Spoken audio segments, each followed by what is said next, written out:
My morning routine on a match day. That's very interesting. I don't know. I think it depends on the time that I play. I usually wake up pretty early, so I like to get up in the morning and have a coffee. That's the number one thing. I like to have a coffee, slowly like wake up and read through a little bit through the press, or I have always a book with me. Try to ease myself into the day, and if I have some time, I usually hit the gym for a little bit before breakfast. Yeah, absolutely. There were times that I think despite the fact that you have such a amazing friends and family and everyone around you that supports you, I think there were times that you wanted to get to know yourself, I would say, a little bit more. I think since we're traveling so much and we've been away from family and friends for so long, it's always nice when you kind of get a little dialogue, I think, also with yourself, but in the same time not ashamed of saying that it's good to have someone, I think, some professional to be on the side and to kind of things help you through some things, or whatever feelings you have. So I think it helped absolutely. Best advice, there are many advices. I would say do not ever fall into a category of a follower. Always try to create your own path. I think this is the number one thing. Do not copy anyone. Whatever worked for someone doesn't mean it's going to work for you. I've always been a big fan of carving my own path in life, on and off the court. So I've always focused on that. Um, and yeah, I mean, do your work, diligence, and the results will come. It's inevitable. You don't know what the future is, no doubt about that. But you can sure as hell control what you can control. So if you do things the right way, things can go very good for you. I think it's always nice to be, always nice to be on top. I think, but then a lot of other things are coming across. You need to be able to sustain that for the time of the period of the match. I think that's also very important.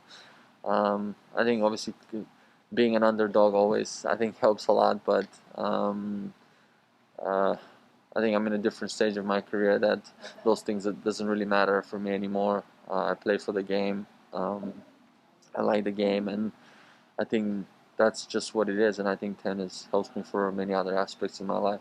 Uh, I don't know. I think it's hard. I think this year overall, it's very unorthodox way of living and playing and everything else. I would say, because yes, because we know what it is. But I think right now it's just you got to find your own reason. I think we all have reasons to play tennis. Everyone for a different incentive.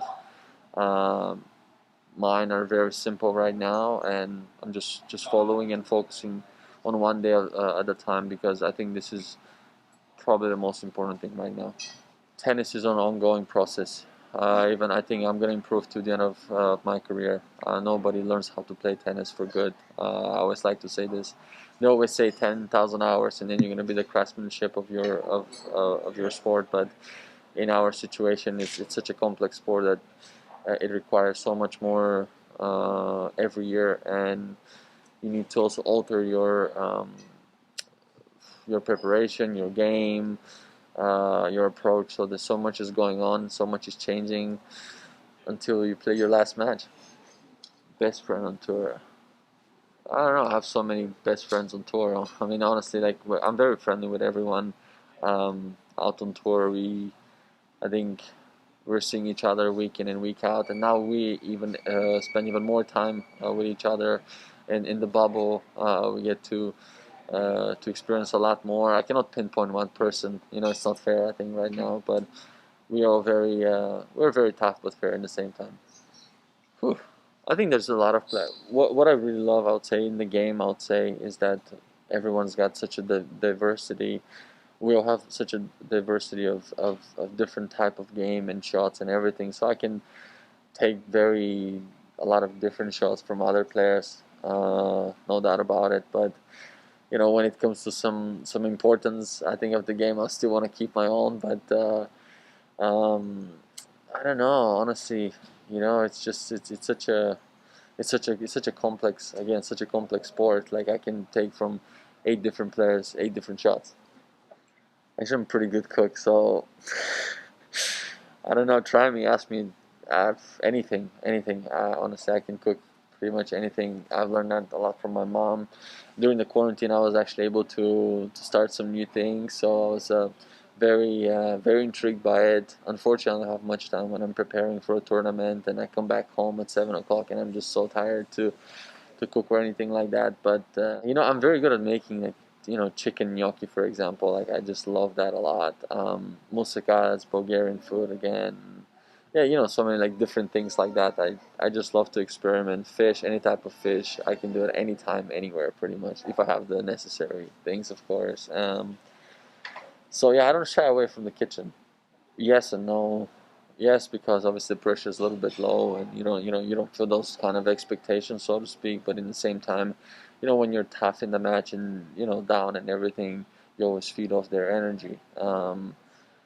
For me, I miss the crowd so much. It was just even when we played the French Open, I got out on the court and there was like a few people out there, and I was like, "Whoa, crowd!" It felt so nice. And I think as much as we don't want to admit that, uh, we don't miss that when we're away from the court, we really do.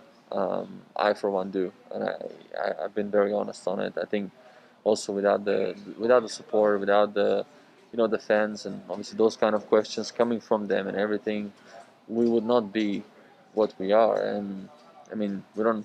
There's not that big of a difference between anyone, I think, on earth. We just happen to be good at tennis. That is such a loaded question.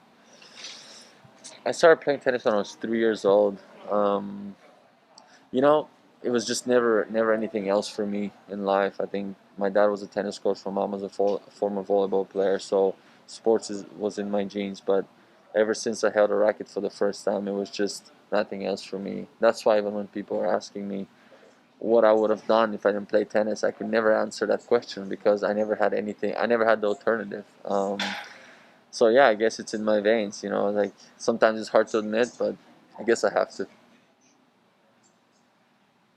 Never had that question.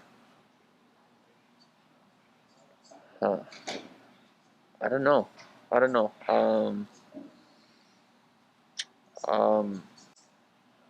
I don't know. I don't know.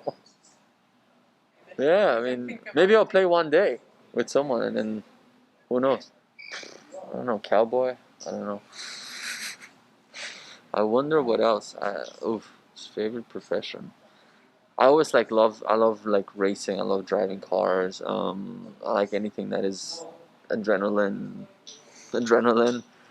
I guess I don't know. I would say I would love to be like a driver, even just like an absolute pro driver for a day. Marilyn Monroe. Yeah. I don't know. It's just there's so much mystery around her overall that I would just like wouldn't mind to just be one on one with her. I would love to. I would love to. I'm dedicating if I were to win that title, I'm dedicating that title absolutely to all the fans out there. Hey guys, I tried to answer as much as questions as I could. Now I have to run to practice, so I get ready for this event. Thank you all for the support. Hope things get better, and see you soon on court.